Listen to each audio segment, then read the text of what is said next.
Hey everybody, Ryan Harris with Snow West Magazine again here. Now it's almost September and man, we are just rolling into this new season and there is news dropping left and right. Biggest news we've had so far is Allen Mangum, inventor of the Timbersled snowbike system, has gone out on his own and created another new snowbike system, and this thing looks pretty amazing. So Alan, real quick, how did you get to this point? You know, I started Timbersled back in 2002, and we created snowmobile products, and we were mostly a suspension company. And the Timbersled snowbike didn't come out until 2011. That was the first model year.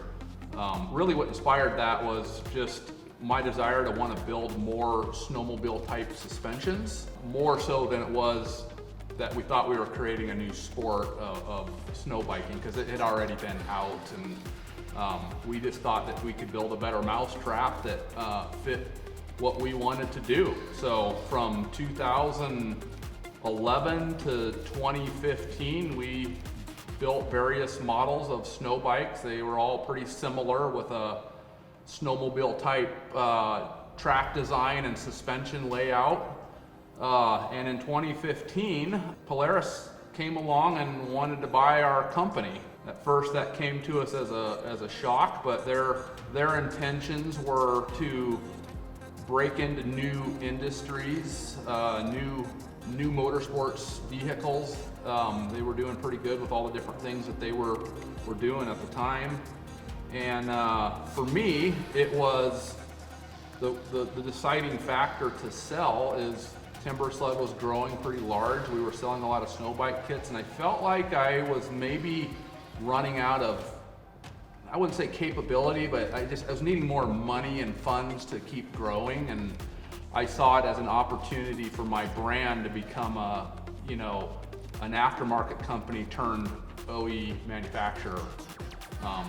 That was really the main thing at that time. So after the sale of the company in 2015, I proceeded to work for Timbersled, or Polaris Timbersled at the time. For 5 years, I worked in development exclusively on product innovation things. So new suspensions, new parts and pieces in the kit, along with the team members there, and we did a lot of great things, and I do feel like my company excelled in its technology and the things that it offered in a short 5-year period. It was pretty neat. They're still thriving today and doing well. But at the end of my contract, I stopped working for them. I suddenly was on my own and not sure what I wanted to do with the rest of my life.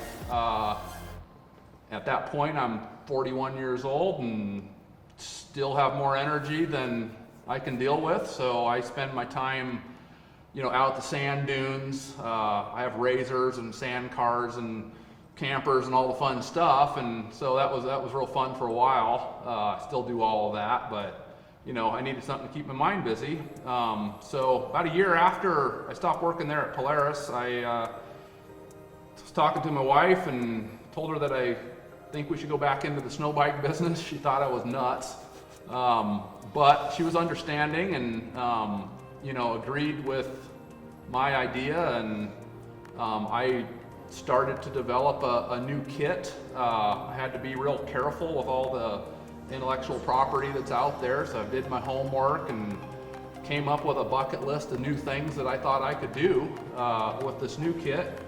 And at that point, Mountain Top Snowbike was born.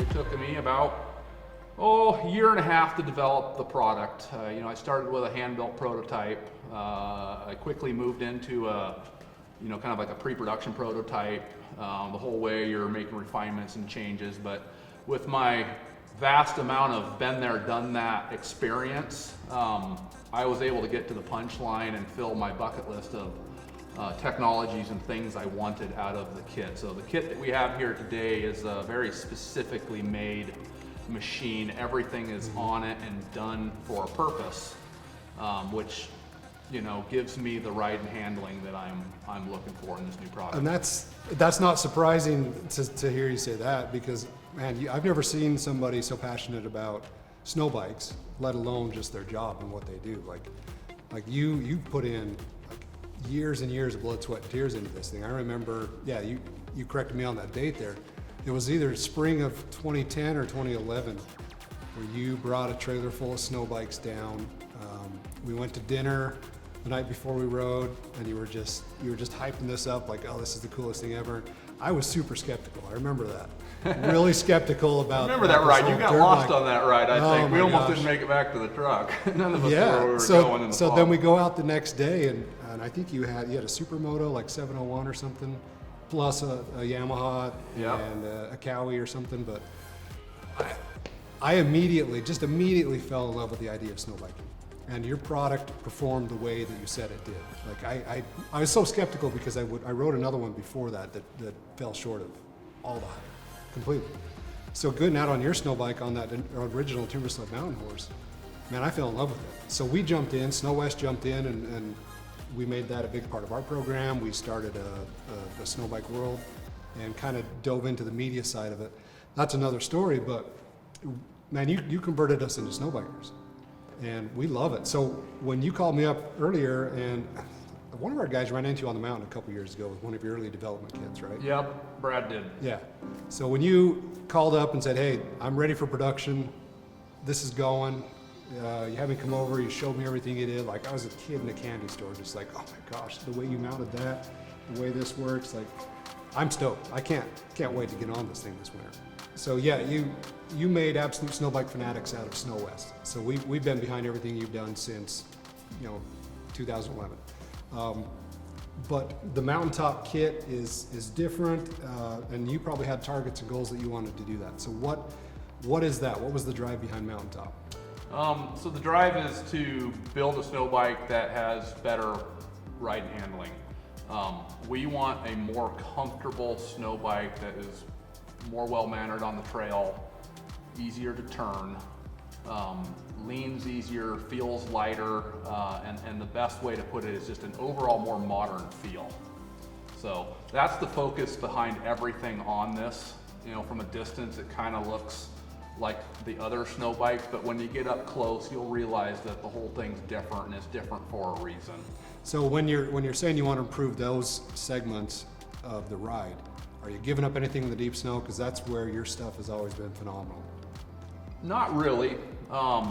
The ability to create what I want has just come from pure experience and doing a lot of different things, and now being able to start with a clean slate where you're not tied to anything that you've had to do in the past or keep a consistency in a product line. You're getting to start all new so you can do new things.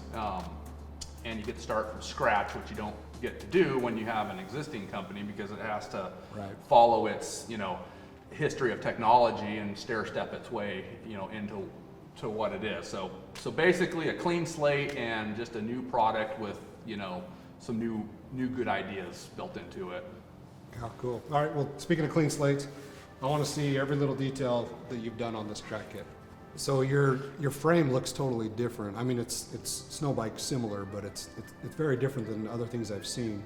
Is this like a universal mounting system? And yeah, so the frame is specifically designed. We've chosen to go back to a chromoly steel frame. And the reason that we've done that is creating a frame that has suspension in it. So you have suspension in the track, but you also have suspension in the frame, so it pivots from the stock swing arm location.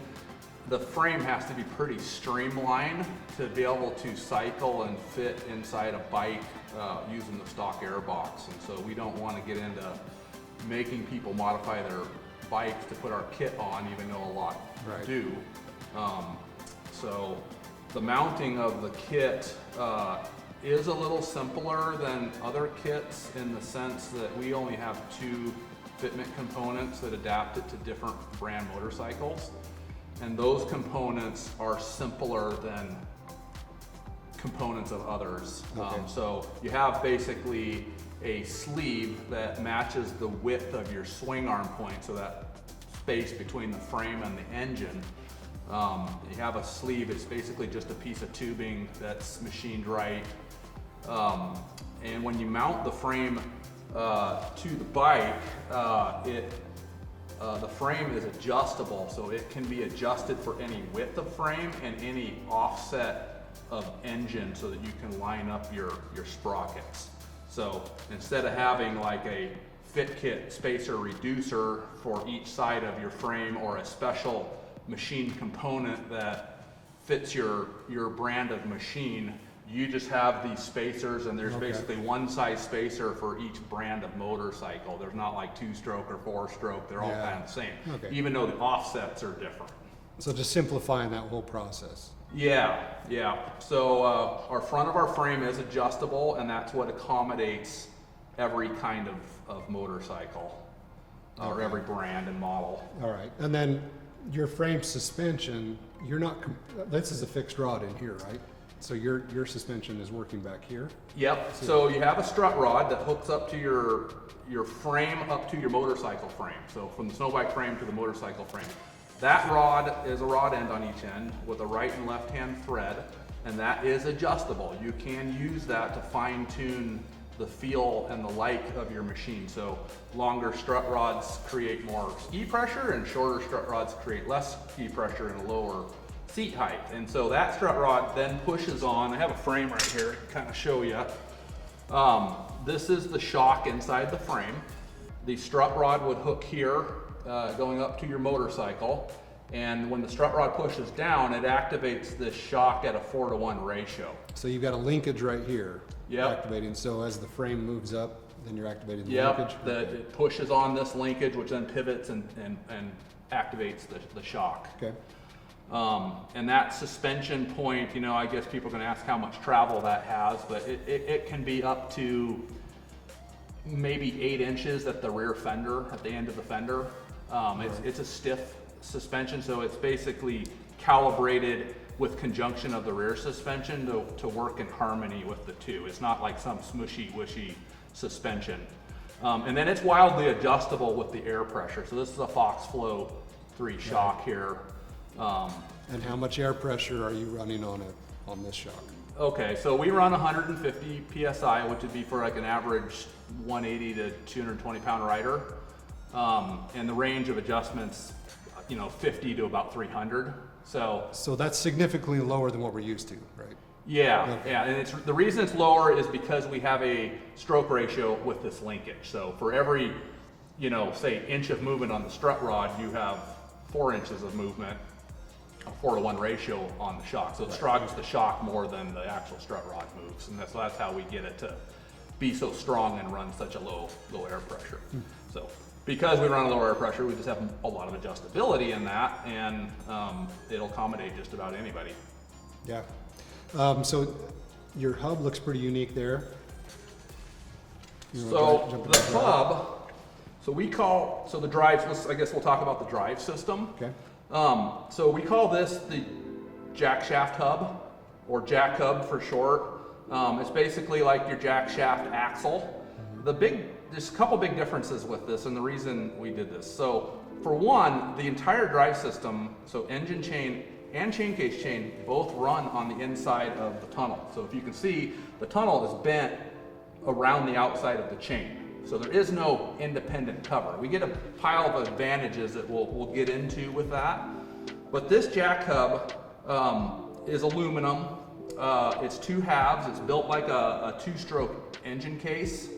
And so the bearings are on the inside of it, between the sprockets. And so this hub, not only is it very light, so you're not turning the whole shaft, you're just turning the outside of the hub and the outside of the bearing race along with the sprocket. So the weight of it is it's not even a pound, where most snow bikes and their shafts and spacers and sprockets, they weigh, more than 2 pounds, 3 pounds. And so we're trying to get rid of, rotating inertia by lightening it up. So that's one advantage.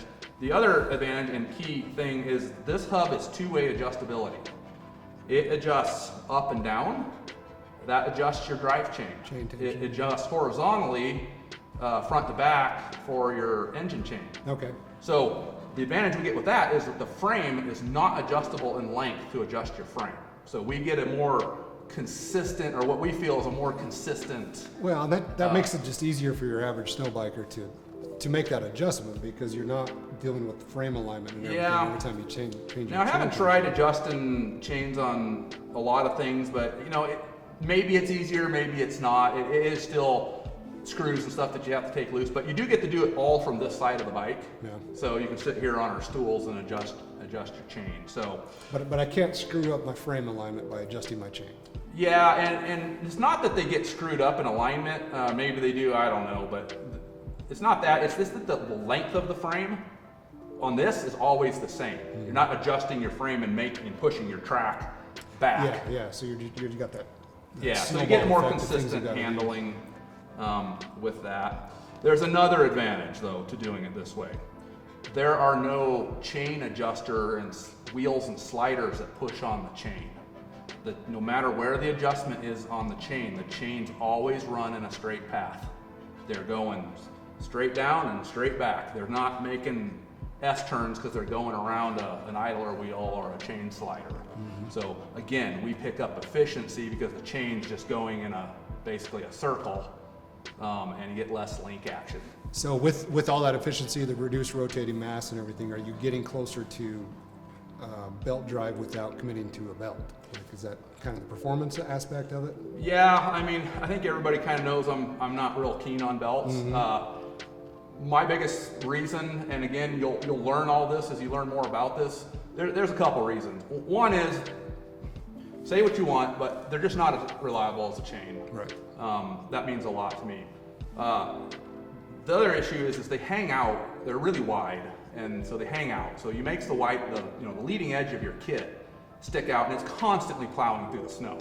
So that's another thing behind our drive being to the inside of the panel where we don't have a chain case cover, is the overall width of this thing is considerably narrower than anything out there. Mm-hmm. So if you were to measure from the edge of the track to the leading edge, the edge that plows through the snow, I mean, this thing is literally 3/4 of an inch narrower than anything else, the next narrowest kit.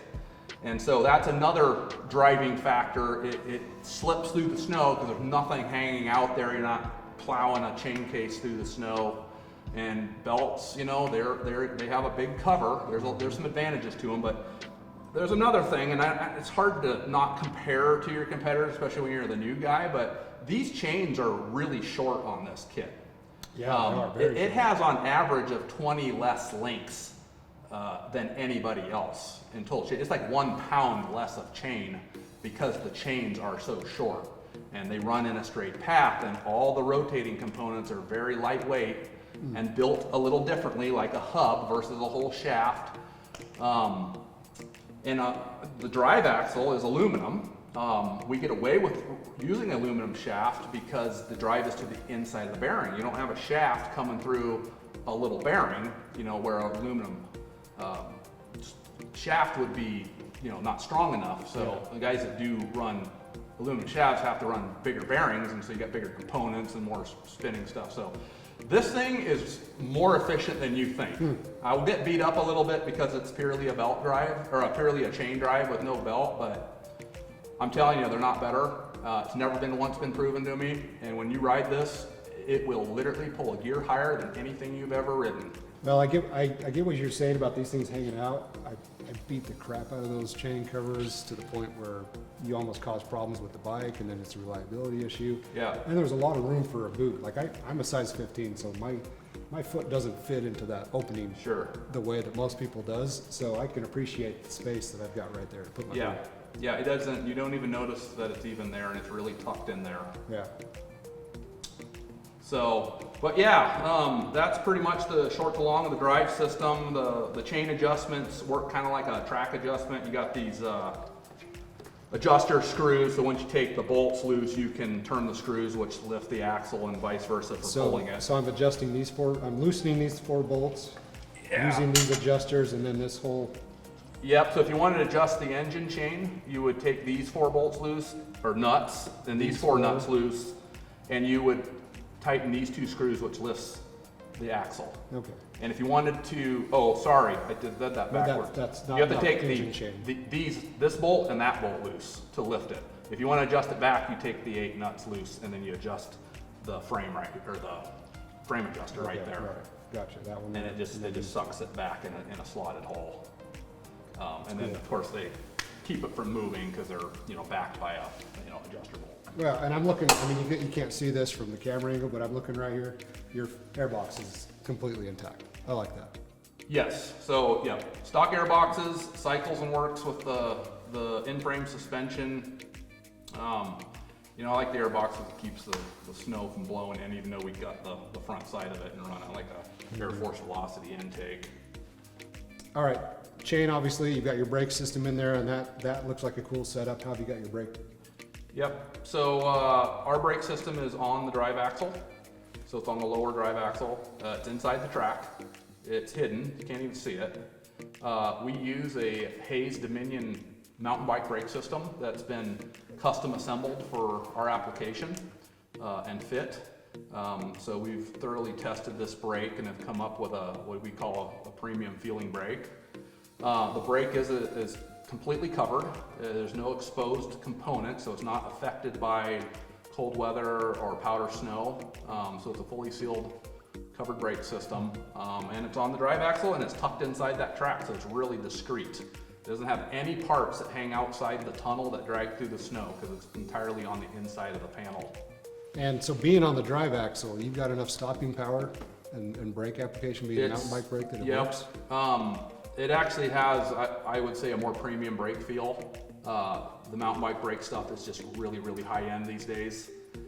It's a 1-finger lockup on any speed and any snow condition, and so because it's so nice and light and adjustable and ergonomic for your fingers, with the master cylinder and the brake lever, you can really feather the brake and use it for maneuvering. So I would say it's a more sensitive feeling brake with, it looks little, but it's got unreal stop power.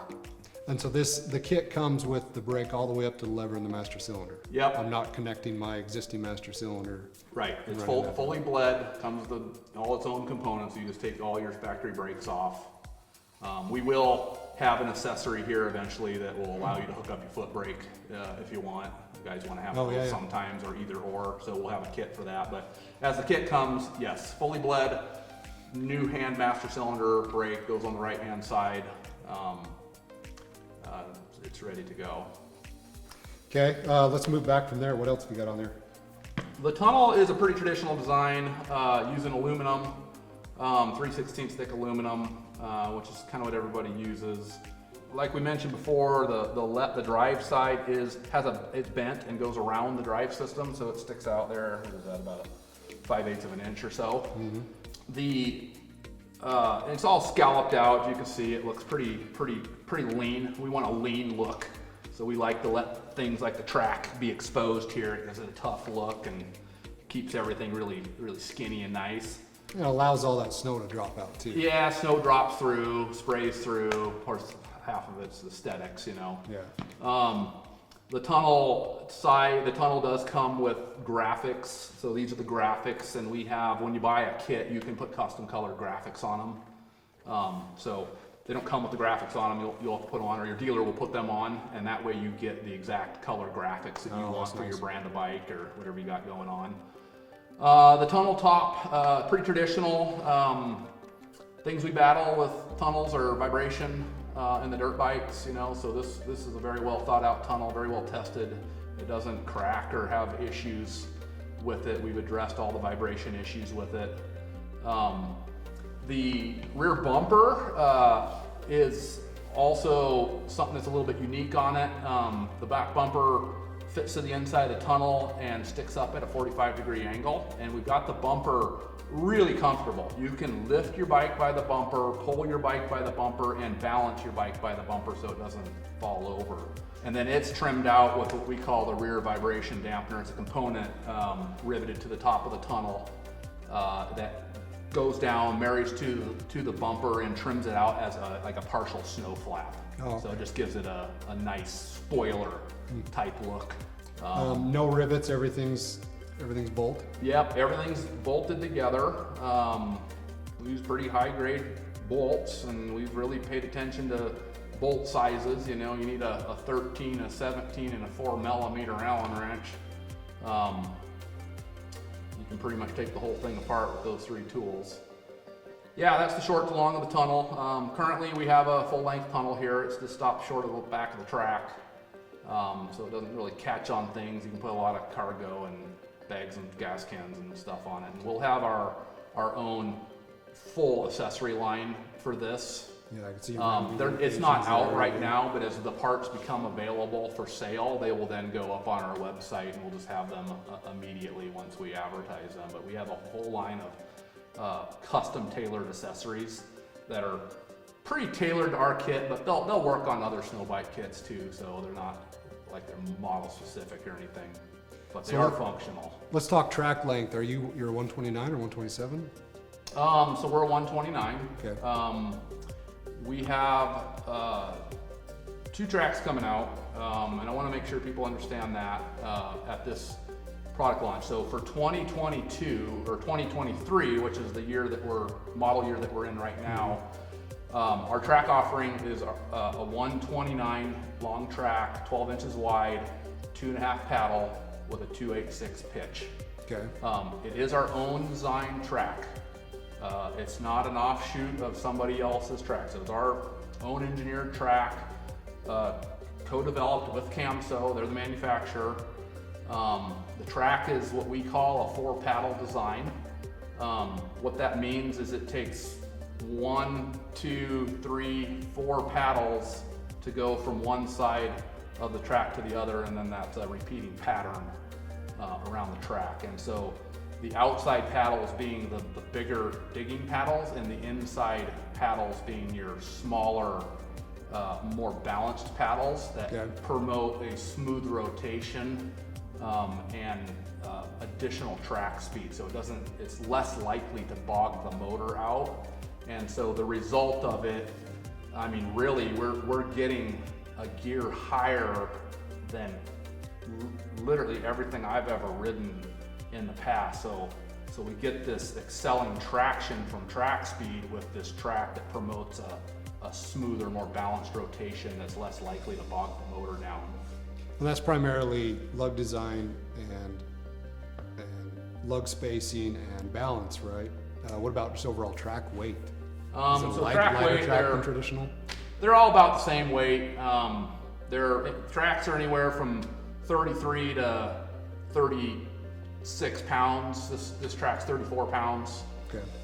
So it's right in there. It's not the lightest, but there's a lot to be said for tracks that are really light. There might even be a track out there for a snow bike that's like 33 pounds.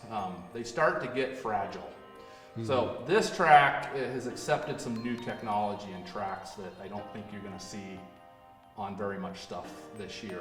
And what the difference is as tracks have gone down in plies, like they've made the belting thinner and thinner, well, what's starting to happen is the paddle folds the base of the track over. So you get this paddle that flexes and the base of the track flexes. Well, when the base of the track flexes, the paddle that gives you flex for lift becomes something that just spins on the surface and doesn't get traction. So what's different with this track than any other track is the belt itself is made out of a 90 durometer rubber versus an 80 durometer rubber.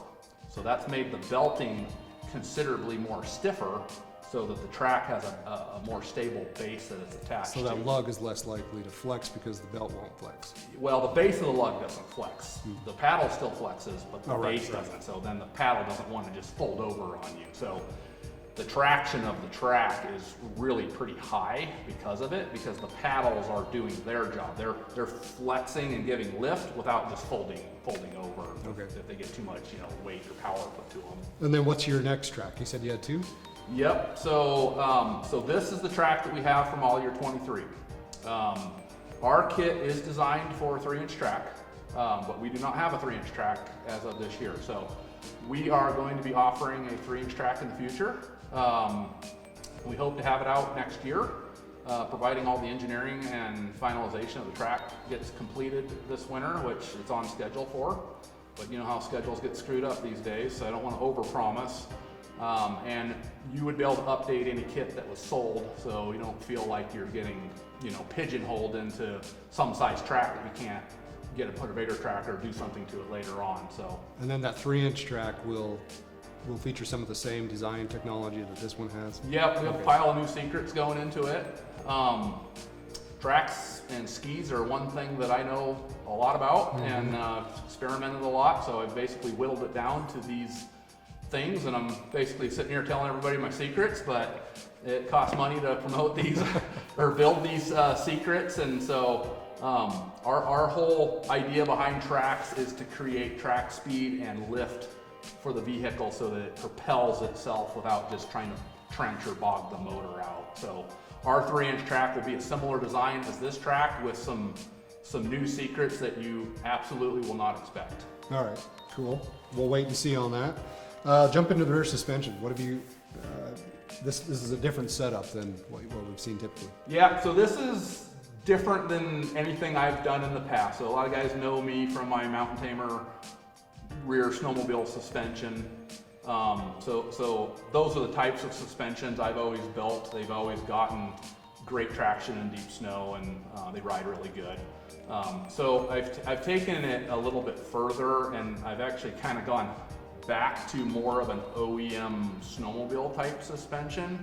And this suspension has a very specific job to do, which is transfer weight and traction the way that a suspension should, and to remove weight from the ski. So the suspension carries the load. So what we have going on here is a linkage activated rear suspension. The rear shock has a push-pull linkage system, which then loads the back of the rail by the suspension arm versus a shock just pushing up between the rail and the tunnel. Right, and this is the snowmobiler in me. I look at that and I think, man, that's like the Lynx rear suspension, and the Lynx behaves totally differently than anything else that's the other 4 manufacturers. Sure. Where it'll transfer the weight back, and then you just ride the rear suspension. Sure. It doesn't push you immediately back onto your skis once you've accelerated. That's kind of how this is. It feels like the ski's floating all the time versus kind of in the snow.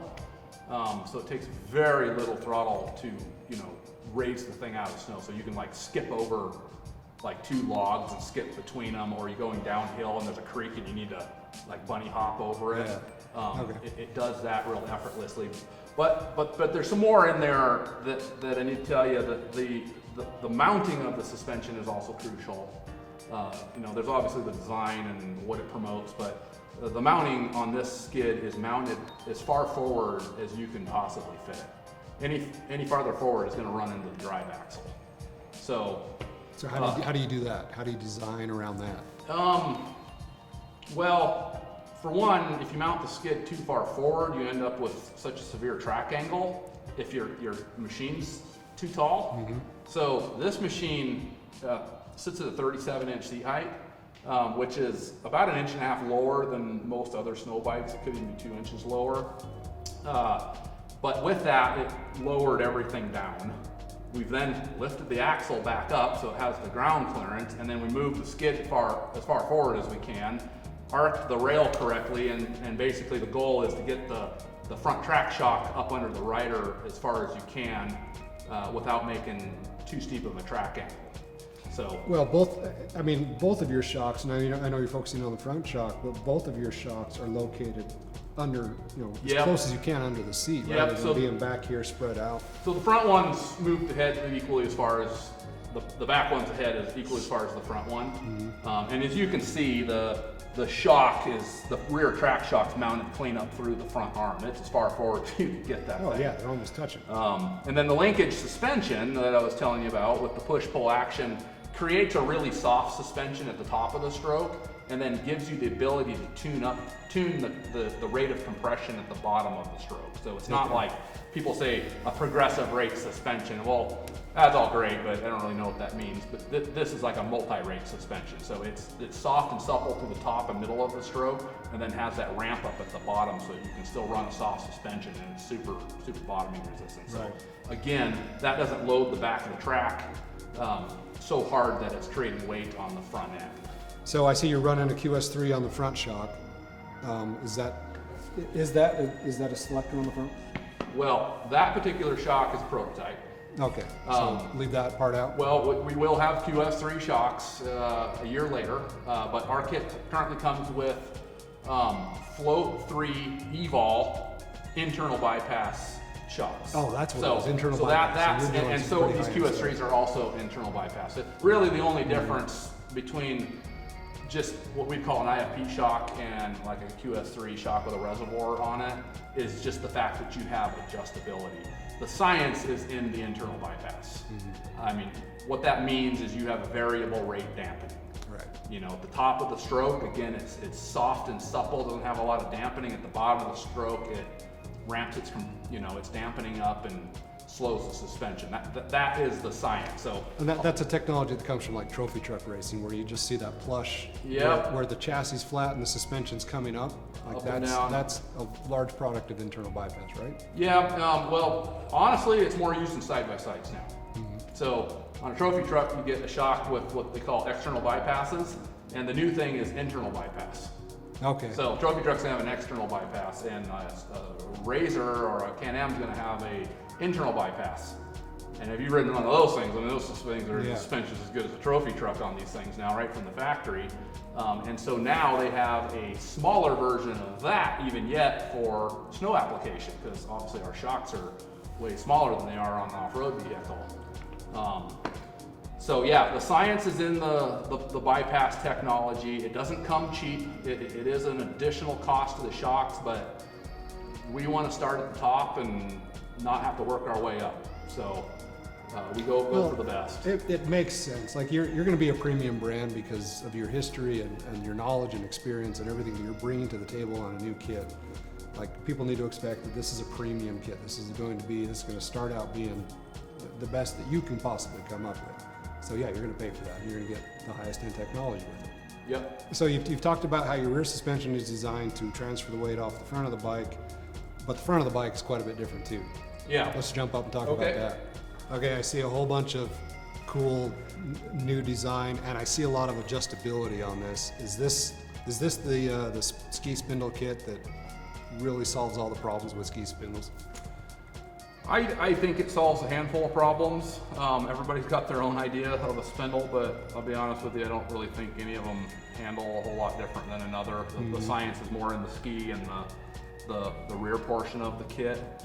But I guess I'll tell you what I got going on here. So to start with, this spindle is entirely universal to all bikes.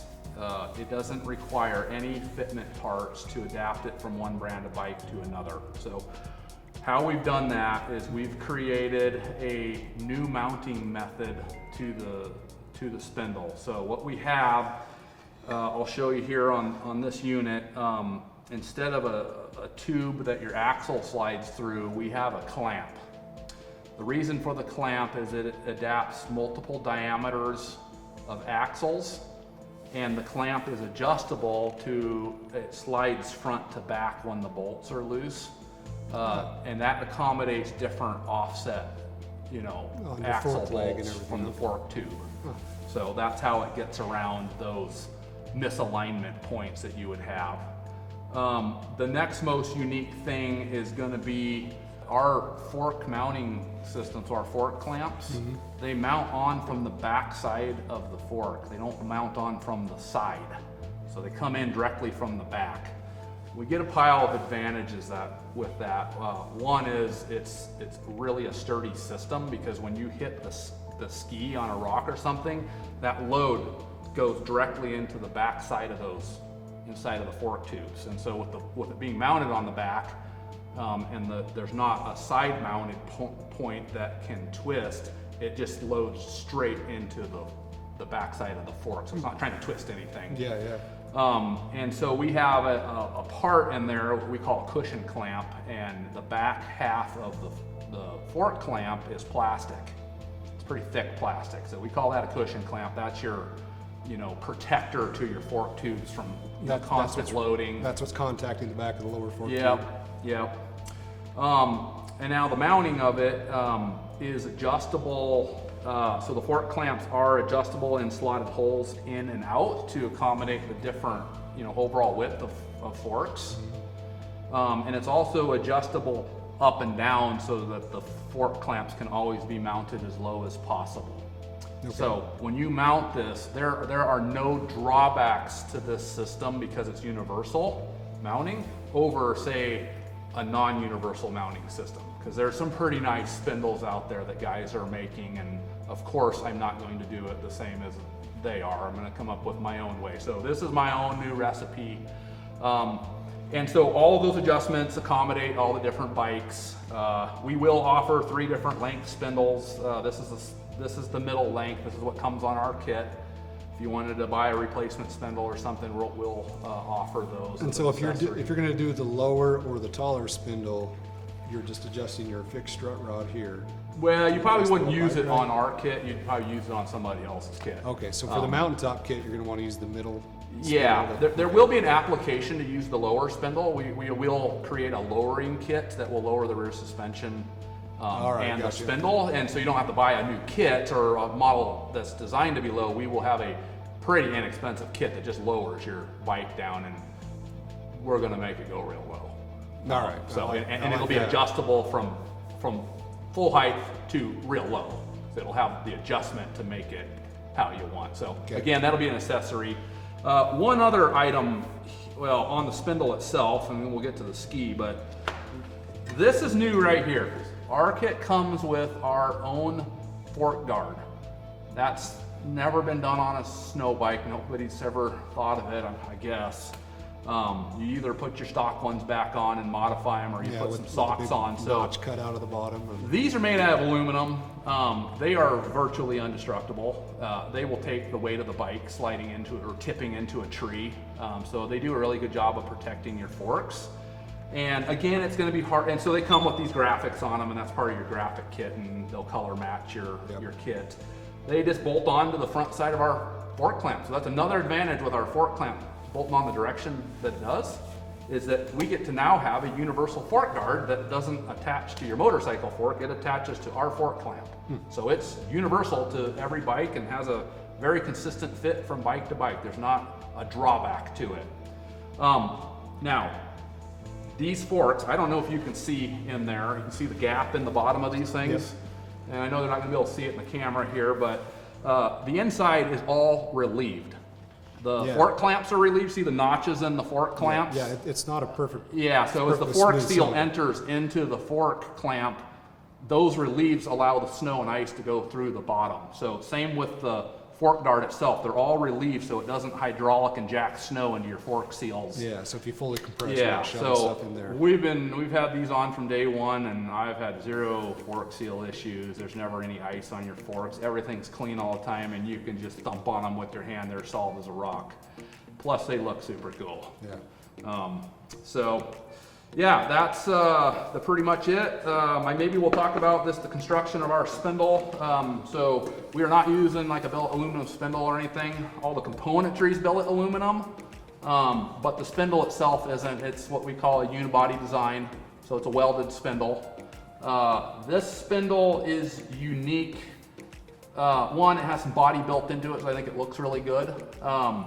It also has some mounting points for aftermarket accessories.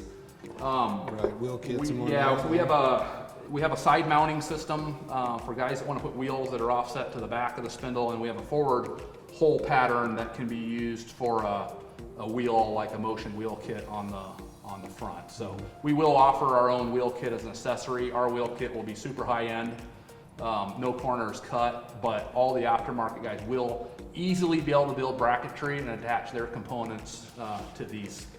And all they need is one of our spindles or the specs that we can provide them for one of these spindles, and they'll be able to make their own components for them. So I think that's just a cool, well thought out design.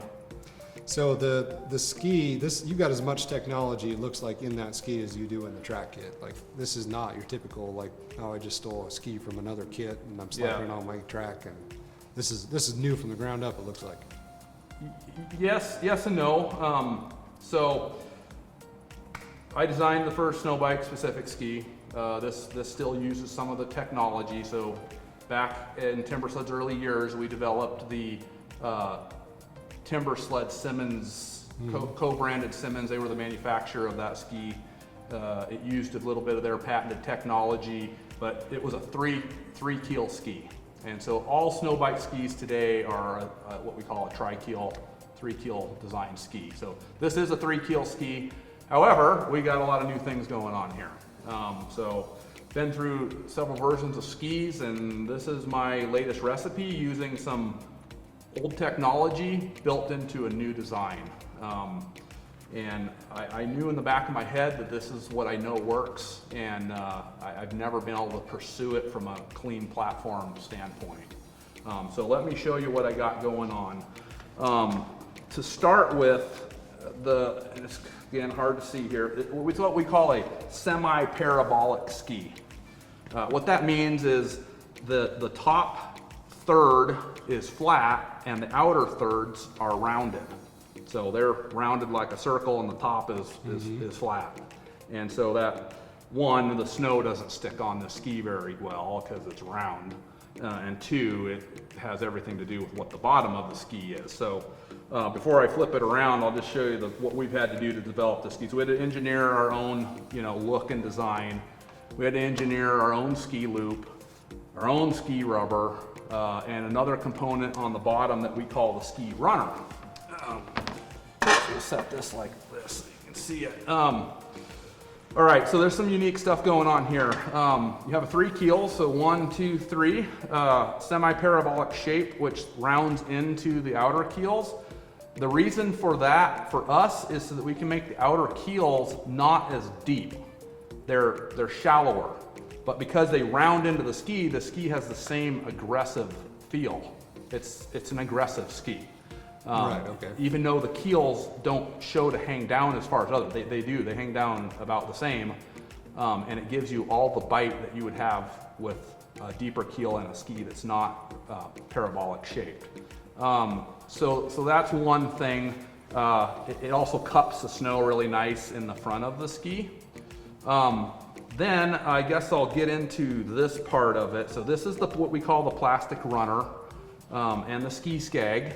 And this plastic runner is removable. So one of the beauties of it is, yeah, it creates some handling characters, but you get your ski all beat up in the springtime, you replace this runner with a new one. And now you have a rebuilt surface on your ski. So that's one reason. The other reason is this ski skag does not touch this ski. It's suspended off the bottom of the ski with these rubber mounts. And the ski skag flexes side to side with the ground. So basically what it means is if it was upside down, the skag would stay flat and the ski would lean while the skag stays flat. So as you're turning and leaning and turning the handlebars, the 2 channels of that center skag are contacting the surface, but the ski is tipping. Yep, Kind of yep. I mean, I guess if you had to set it up here and show, is you put some weight on it, and now it tips side to side, and the skag stays flat. So what that does for you is on a hard pack trail, it's mostly a hard pack trail thing. Okay. It absorbs all the imperfections in the trail. So it absorbs old frozen ski skag marks. It absorbs shock and shudder, and it kind of acts like a rubber tire. The other thing it does is creates a little self-steer. So as you lean the bike, it's kind of like a skateboard truck where it starts to turn. Okay. So one of the advantages with this ski is, yeah, it tracks really straight. And it tracks so good, Ryan, that you can ride down the trail, one hand on the handlebar, looking backwards at your buddies, and that thing will not head for the ditch. That's the difference. Okay. So that sounds very appealing. If I said it was maybe 100%, it's pretty close to 100% for a snow bike ski. Yeah. And two, it slides real smooth because it's absorbing that shock and all those frozen chunks of ice and snow. And so you can take off and just drive right down an ice plowed road with this. And it handles pretty good. So good enough to where you like start to trust it too much. How does it do in like the early snow where you're not really packing the snow underneath you, you're kind of blowing through it and you're still hitting like dirt and rocks and logs? So it runs over like rocks really well because it doesn't have metal up the front of the Skag. Yeah, that's the thing that you always know, because it hits on this leading edge, which is metal on most of the snow bike ski. So we've kept it just plastic, and so it takes a beating right here. So it naturally hits and goes over rocks. It drives down the gravel pretty well. It crosses pavement pretty well. Okay. It's not like you're going to crash the first 3 feet. You can literally get across a 4-lane road pretty easily with it. So a little more friendly that way. And I want to point out that this technology that we're using here with these bumpers, it's not new. There was a guy, and I want to give him props. His name was Tim Jordan, and I can't remember the name of his snow bike kit. He didn't really sell them. Maybe he sold a few, but he was in the business long before I came around. And he created this on a makeshift ski that he was kind of trying to put together. Okay. What we've done different here is we've integrated this into a keel. It was never integrated into a keel. It was kind of like this thing hanging off the bottom of the ski. And it was like a terrifying thing because it would load up with snow and ice and you would crash. Where this is integrated into a keel. So this literally has no drawbacks. Like you're not gonna find a condition that you're like, I wish I had a different ski. This works on frozen snow, that wet snow that freezes in your ski, the soft powder. I like how the center plastic keel runs through that channel, so this isn't a full metal Yeah, channel good. that just freezes snow.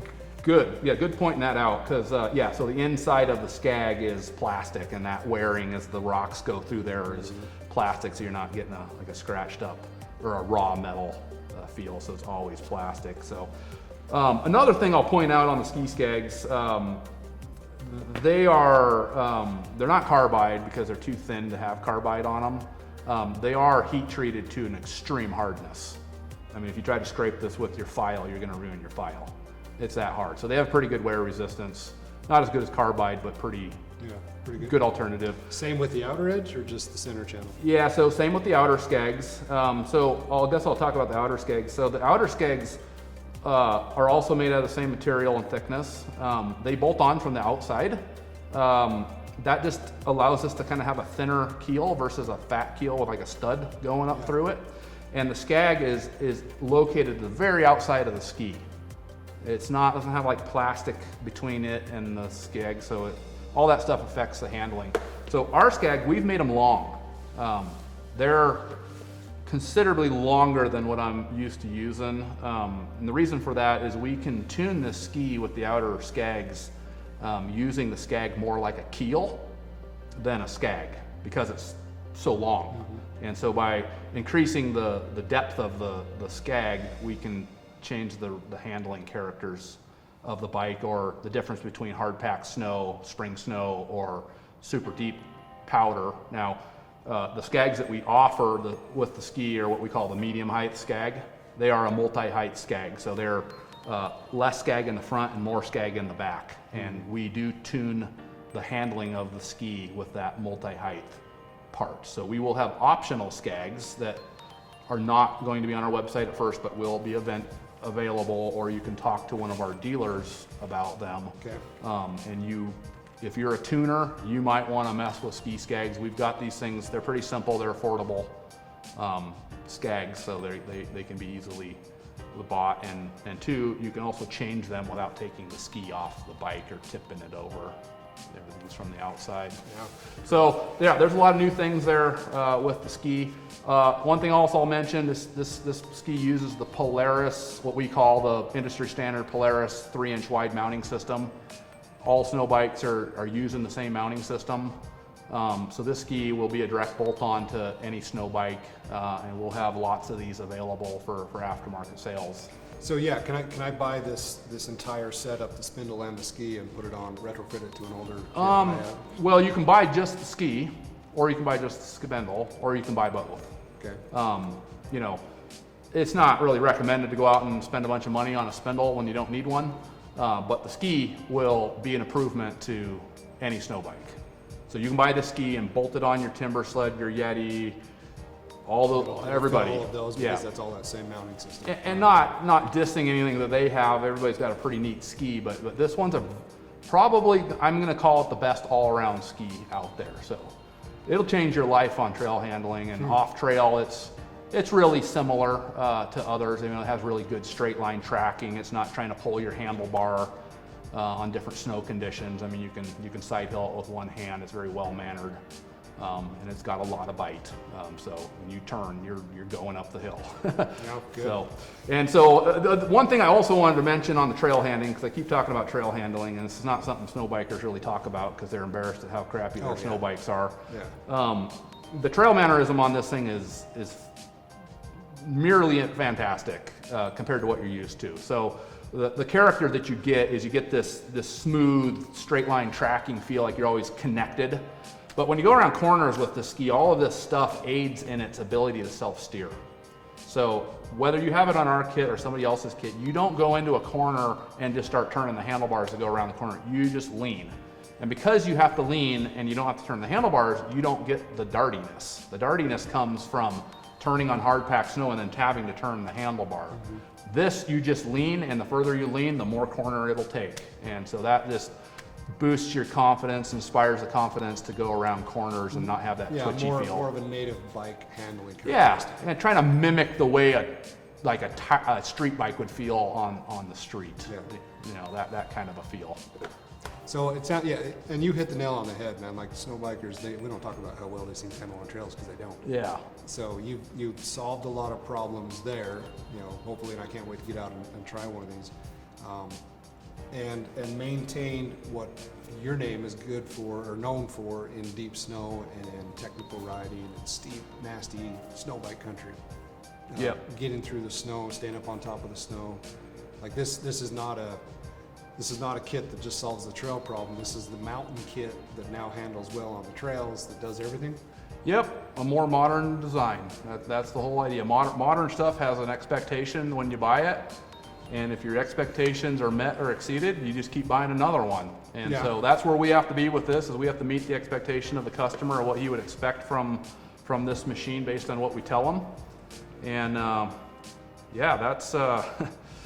that's my goal with all of this stuff. So you're going to offer these through a few dealers? Like you've kind of handpicked a bunch of dealers across the West and across the snow belt? Yep. So so our dealer network looks like this. So the dealers don't come to us, we go to them. They're hand selected. So all the dealers that will be selling our product, which currently there's only, I think, 14 of them, they're hand selected. They're all guys that make their living selling snow bikes in the wintertime. We don't have any big motorsport shops that aren't making their living we have a few motorsport shops, but they're ones that make their living with snow bikes in the wintertime. So when you call them, my goal with my dealers is that when you call them, you get the same service as calling and talking to me directly. You get the same guy all the time. You get your questions answered. You don't get the runaround.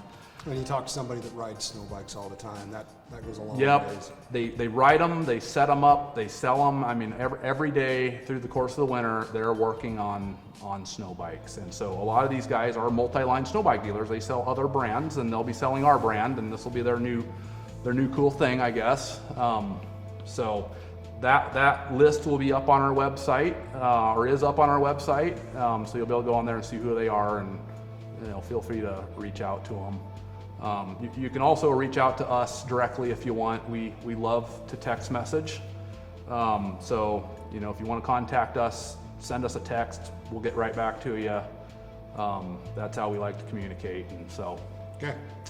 All right, well, website's live.